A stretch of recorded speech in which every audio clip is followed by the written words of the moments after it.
isang barangay ng mga OFW sa Pampanga, naghahanda na ang mga residente sakaling maapektuhan sila ng krisis sa ibang bansa. Kinumpirma ng mga kaanak po ng OFW na nagtatanggalan na nga ang mga kumpanya. May papatrol, Ninya Corpus. Ito ang katas ng abroad. Mga bagong bahay sa Barangay San Patricio, Mexico, Pampanga.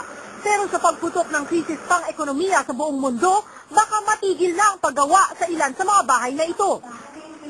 Ang mister ni Liza, 8 taon na bilang factory worker sa Milan, Italy. Pero kamakailan, binenta ng amo nito ang factory. Buti na lang, hindi kasama ang mister ni Liza sa mga natanggal sa trabaho. Hanggang kailan kaya sa trabaho yung mister ko?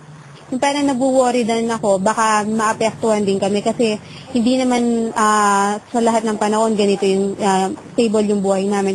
Ngayon, tinitipid na ni Liza ang buwanang padala ng asawa. Hindi raw muna nila papapintahan ang kanilang bahay at di muna pagbibigyan ang luho ng anak. Prepare din namin na mag-ipon, huwag mo masyadong gumastos just in case na magka-problema, meron kaming naitabi.